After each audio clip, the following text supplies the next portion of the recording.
Welcome students in are today's economic class.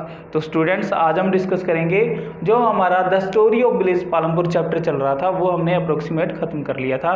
तो आज हम उस चैप्टर से रिलेटेड जितने भी इंपॉर्टेंट क्वेश्चन बनते हैं उन क्वेश्चन को आज हम डिस्कस करेंगे। तो स्टूडेंट हमारे पास फर्स्ट क्वेश्चन क्या है, मॉडर्न फार्मिंग मेथड्स। तो जो हमारे एग्रीकल्चर में जहाँ हम कहें कि फार्मिंग में मॉडर्न फार्मिंग मेथड्स को यूज़ करते हैं उनके लिए रिक्वायरमेंट होती है, किस चीज़ की रिक्वायरमेंट होती है, ऐसे इनपुट्स, मोर इनपुट्स, ऐसे ज़्यादा से ज़्यादा इनपुट्स की ज़रूरत पड़ती है जो क्या हो, मैन्युफैक्चर किए हों इन इंडस्ट्री एंड फैक्ट्री। जहाँ हम कहें कि ऐसे इनपुट्स की ज़्यादा ज़रूरत पड़ती है जो क्या है, किसी फैक्ट्री या इंडस्ट्री में मैन्युफैक्चर होते हैं, बने हुए होते हैं। तो ये कहते हैं कि डू यू एग्री, कि आप इस बात से सहमत हो कि नहीं हो। तो हम कहेंगे यस वी अग्री, हम इस बात से सहमत हैं कि जो इनपुट्स, जो प्रोडक्ट मैन्युफैक्चर किए होते हैं फैक्ट्री में, उनकी हमें रिक्वायरमेंट होती है या नीड होती है। तो कैसे, जो हमारे पंपिंग सेट यूज़ होते हैं इरिगेशन के लिए, जहाँ हम कहें कि खेती करने के लिए, जहाँ पहले क्या है, ज़मीन को खोदने के लिए ट्रैक्टर, थ्रेशर, कल्टीवेटर, इन चीज़ों को हम यूज़ करते हैं। तो ये क्या है, सारे मैन्युफैक्चर्ड इन फैक्ट्री, जहाँ हम कहें कि ये इंडस्ट्री में मैन्युफैक्चर किए होते हैं। उसके बाद है जैसे केमिकल फर्टिलाइज़र हो गए, जो हम क्या है फसल के उत्पादन को, फसल की प्रोडक्शन को बढ़ाने के लिए यूज़ करते हैं। या जो पेस्टिसाइड होते हैं, इंसेक्टिसाइड होते हैं, जो फसल को नुकसान करने वाले कीड़े मकोड़े होते हैं उनको मारने के लिए पेस्टिसाइड का यूज़ करते हैं। तो ये सारे क्या हैं, ये भी क्या है, इंडस्ट्री में मैन्युफैक्चर किए होते हैं, इंडस्ट्री में बने होते हैं। तो हम देखते हैं कि pumping set, tractor, thresher, cultivator, pesticide, ये कितने ही इनपुट्स हैं जिनकी हमें रिक्वायरमेंट होती है। तो हम कह सकते हैं कि हम इस बात से सहमत हैं कि जो इंडस्ट्री में मैन्युफैक्चर होते हैं, इंडस्ट्री में बने होते हैं जो इनपुट, उनकी हमें ज़्यादा ज़रूरत पड़ती है।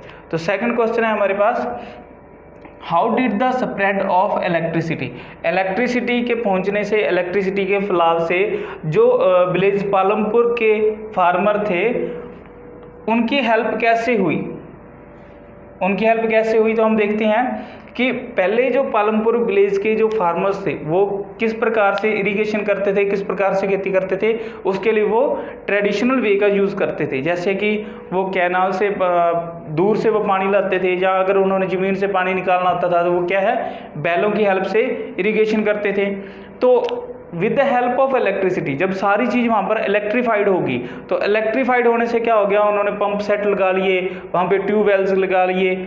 तो उसकी हेल्प से क्या हुआ, टू इरीगेट देयर लैंड। तो किस प्रकार से हेल्प की इलेक्ट्रिसिटी ने, टू इरीगेट देयर लैंड। तो जो वहाँ की जो लैंड है, वहाँ उनकी जो ज़मीनें थी, उनको इरीगेशन में हेल्प मिली। और क्या हुआ, transform the system of irrigation. मैंने अभी बताया कि वो पहले ट्रेडिशनल वे से, जहाँ हम कहेंगे वो बैलों की हेल्प से, ऊँटों की हेल्प से क्या करते थे, अपना इरिगेशन करते थे। बट क्या है, अब इलेक्ट्रीफाइड हो जाने से क्या हुआ, ट्यूबवेल पर उन्होंने मोटर्स वगैरह लगा ली, पंपिंग सेट लगा लिए। तो जिसकी वजह से क्या हुआ, जो उनका सिस्टम था इरिगेशन का, वो क्या था, टोटली ट्रांसफॉर्म्ड हो गया। तो स्टूडेंट्स, तो जब इलेक्ट्रीफाइड हुआ तो पहले क्या था, पहले गवर्नमेंट की ओर से ट्यूबवेल्स लगाएगी, जो पहले कुछ घरों तक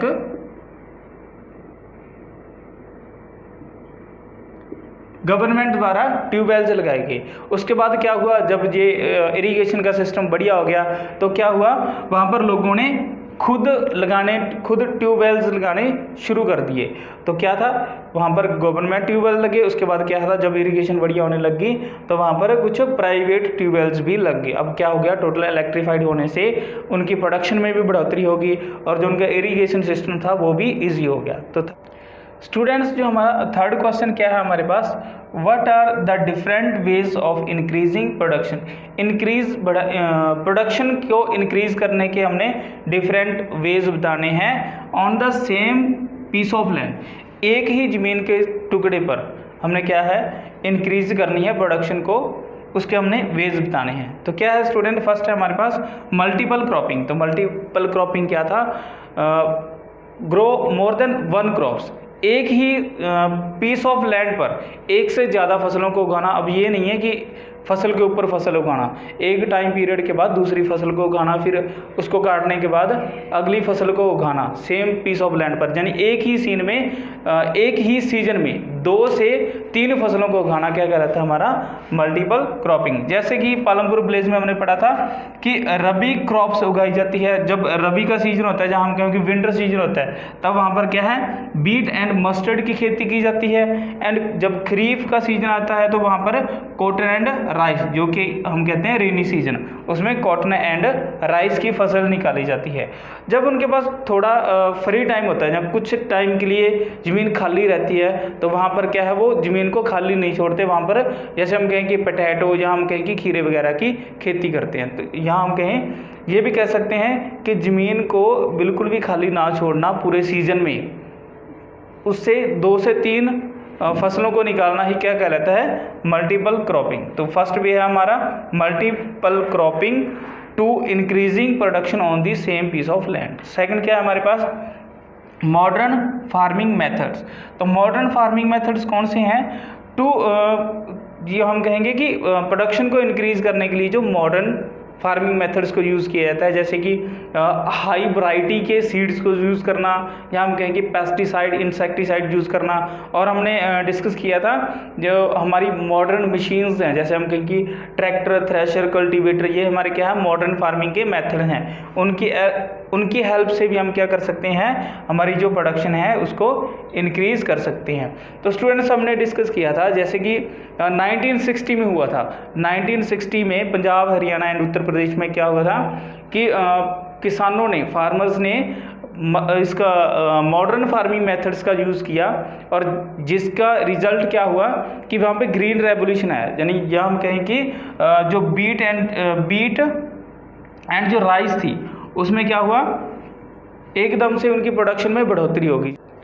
तो स्टूडेंट नेक्स्ट क्वेश्चन है हमारे पास फोर्थ क्वेश्चन में क्या है mention the main feature of green revolution. जो हमारे ग्रीन रेवोल्यूशन था उसके हमने कुछ फीचर बताने हैं। तो ग्रीन रेवोल्यूशन क्या था increase the production of wheat and rice. क्या हुआ था 1960s में wheat and rice with the help of modernization क्या हुआ था बीट एंड राइस की जो प्रोडक्शन थी वो क्या थी एकदम से उसमें बढ़ोतरी होगी, इंक्रीज होगी। नेक्स्ट क्या है हमारे पास use of chemical fertiliser, pesticides and insecticide. And green revolution क्यों हुआ था क्योंकि उस टाइम पे क्या हुआ था जो chemical fertilizer, pesticide and insecticide का यूज किया गया था। तो ये इसका क्या है सेकंड फीचर है। उसके बाद क्या है तब क्या यूज किया गया था use of HYV high yield variety. High yield variety के सीड्स जो क्या है फैक्ट्रीज में क्या कि उनको क्या किया जाता है मॉडिफिकेशन किया जाता है उन सीड्स को, उनका यूज़ किया गया था। और क्या था मैकेनिज्म ऑफ एग्रीकल्चर। जो एग्रीकल्चर थी, जो हमारी खेती है, जो हमारी फार्मिंग है, वो क्या हो गई थी टोटली मैकेनाइजेशन हो गया था एग्रीकल्चर का। कैसे कि क्योंकि अब तब क्या था मशीनों का यूज़ होने लग गया था।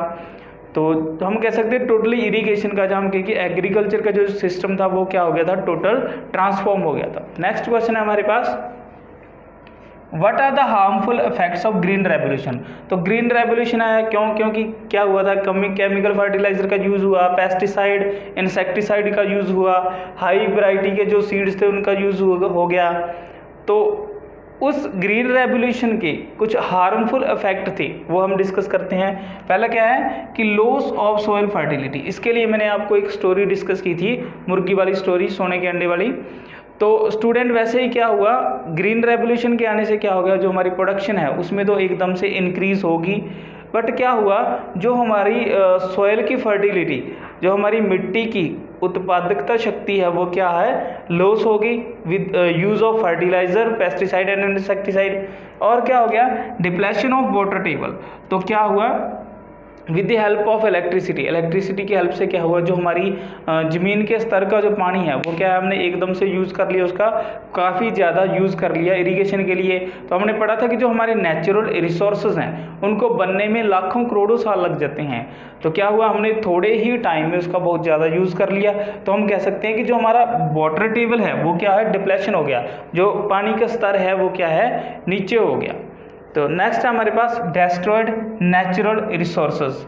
तो एग्रीकल्चर को बढ़ाने के लिए, फार्मिंग प्रोडक्शन को बढ़ाने के लिए क्या किया, जो हमारे जैसे हम कहें कि जंगल हैं, फॉरेस्ट हैं, उनको क्या किया गया, ज़्यादा से ज़्यादा कटाई की गई उसकी, क्योंकि क्या था, प्रोडक्शन बढ़ानी थी किस चीज़ की, जो हमारी यील्ड हम कहेंगे जो हमारी क्रॉप्स है, तो उसके लिए फॉरेस्ट वगैरह को कट किया गया। तो हम कह सकते हैं कि जो नेचुरल रिसोर्सेज है उनका बहुत ज़्यादा हनन किया गया। क्या हो गया, तो जो हमारे जो नेचुरल रिसोर्सेज थे वो क्या हो गए, डेस्ट्रॉयड हो गए।